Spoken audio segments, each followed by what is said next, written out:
You are a powerful being, and there is nothing that you cannot be or do or have. But we don't want you to feel any urgency to get to the being or the doing or the having of it, because that being and doing and having, all of that manifestation is inevitable. We just want you to thrive in the feeling of the energy flowing. So that's how you feel your real power. It's by understanding that your real power is in your connection to your real power. Someone asked us a question the other day. She said, I'm beginning to feel a little irrelevant, sort of like Source is out there thinking lots of thoughts and that Source doesn't need me. And we said, you've got to be kidding. Because it's you who has explored the contrast, who has asked for the new that we are focused upon. Without your sorting, there would be no new. And do you know how important the new is to eternal beings? Do you understand how important part you play in the sifting and sorting and discovering the new? So the rampage that we would like to give you will speak from your vantage point. I understand that I am the creator of my own experience. And I take that to mean that since I am a vibrational being, that I am the attractor of my experience.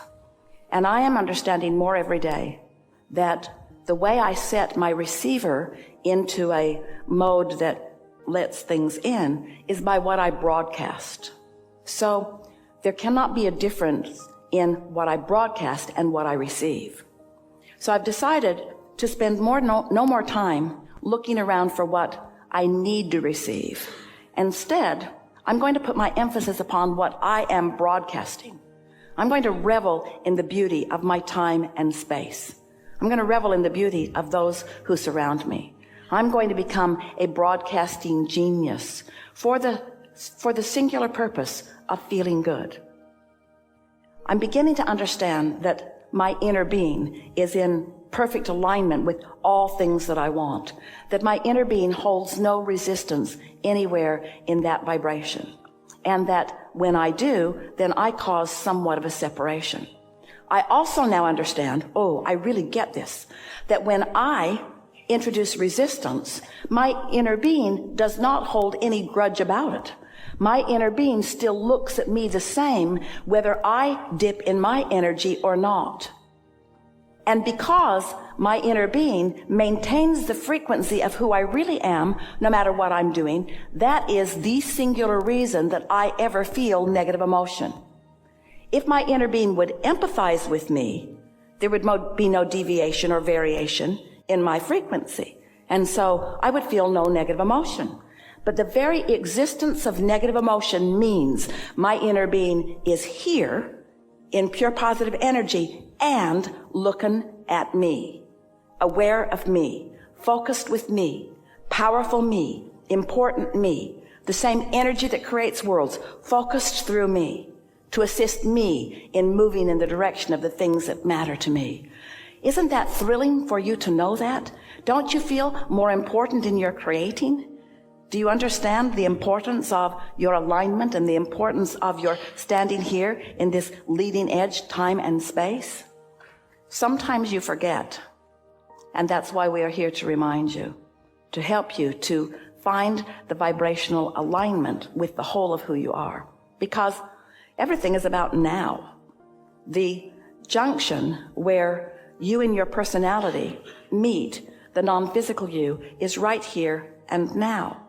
And so if the only thing that really is on your mind is, am I meeting? Am I meeting? Am I in sync with my inner being as I'm contemplating this enterprise that I'm involved in? Am I in sync with my inner being as I'm having this conversation with this wonderful person across the table? Am I in sync with my inner being as I am dreaming or imagining or observing or noticing? Am I tapped into my power? Am I utilizing it? These are the only questions that we would be asking if we were standing in your physical shoes.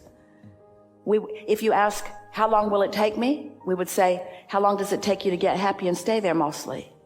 If you say, how long will it be before I meet my lover? How long will it be before my money comes in? How long will it be before I find a better job? How long will it be before I feel better in my body? How long will it be? How long will it be? As long as it takes for you to convince yourself that you are worthy enough to feel good all of the time. All of the time. Not just some of the time, all of the time. So, I'm the creator of my own reality. I'm a vibrational being from start to finish. I'm an extension of source energy. I've come into this body with powerful reason.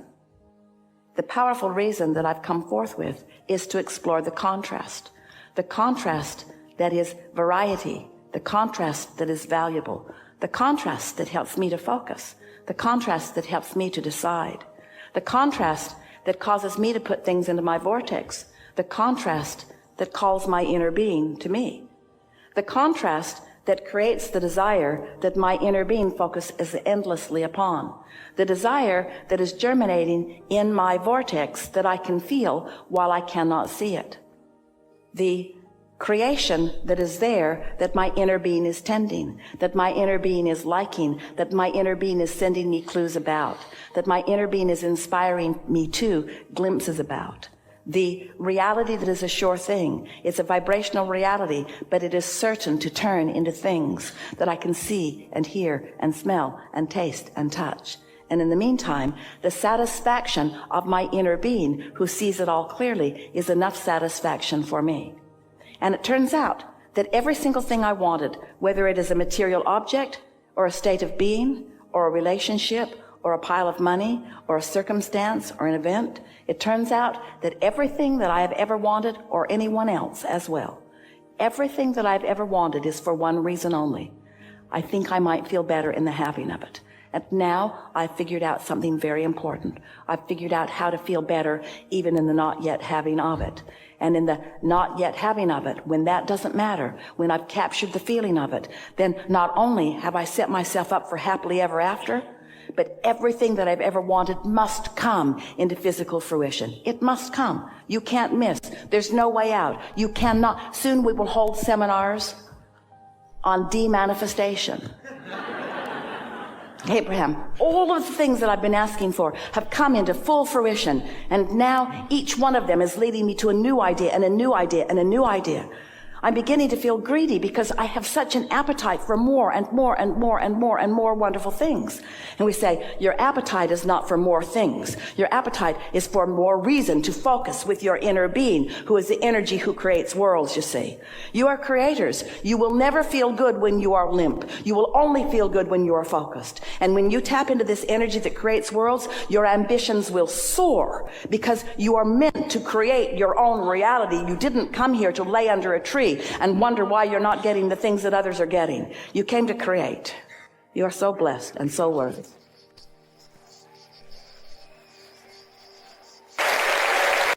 If you could accept feeling good, if you could hear this one thing. Strange we offer so many things when there's only one thing we really want you to know. You want to feel good. Don't do it for the manifestation. Do it for the feeling good. And then the magic begins. And then, in time, you begin to notice the correlation between how you're feeling and what happens next. When you understand, now you have power.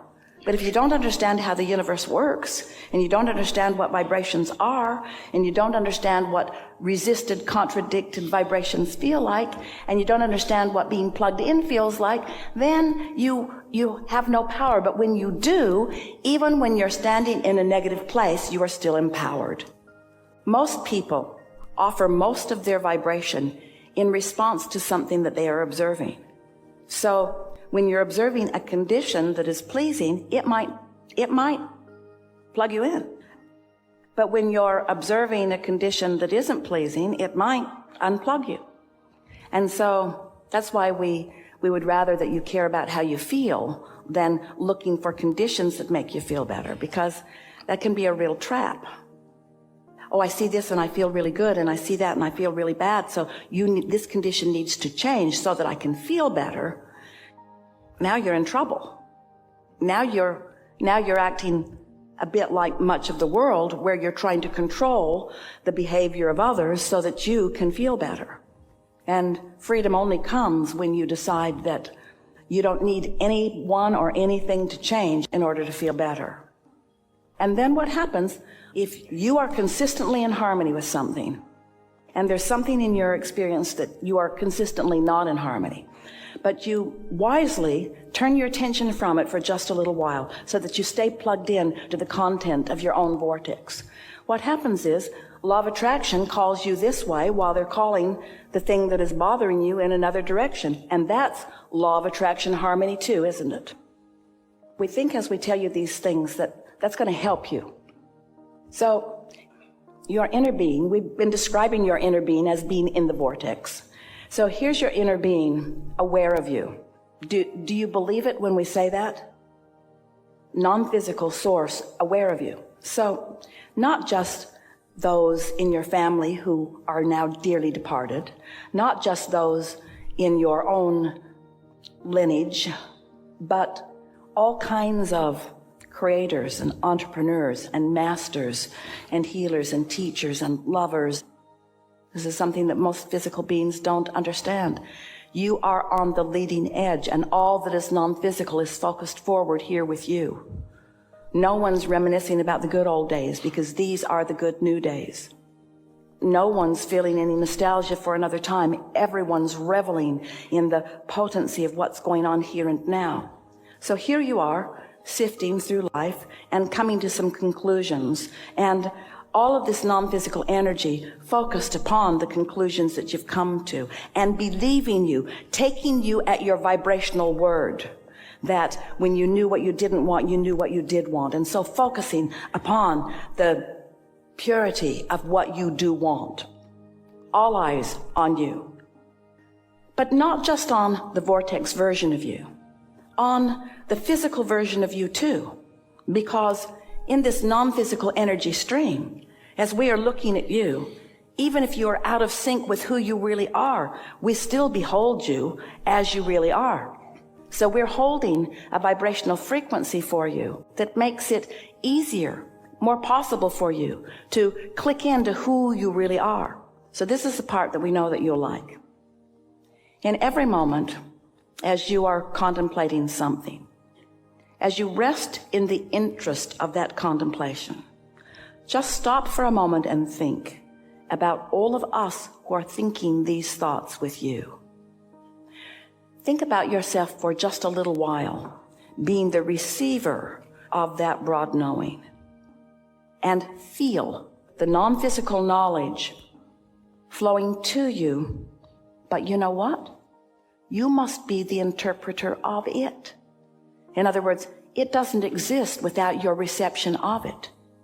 So while we're aware of you and in love with you and adoring where you are going and adoring what you are doing and adoring who you are, if you are outside of that frequency, then you're not in the receptive mode. It's like the story that you tease one another with endlessly. If a tree falls in the forest and there's no one there to hear it, did it make a sound? And the answer is no. There was a vibration, but without ears there to interpret that vibration into the sound of the falling tree, there was no sound. You are the receiver of the sound. So while we are all with you and rooting for you and knowing where you're going and reveling in what you are about, the elation that you feel when you do that is the elation that we're feeling, that you're translating into emotions, which are turning thoughts to things. When you feel joy, that's you translating how we all feel about what you're thinking about right then and there. Don't you love knowing that?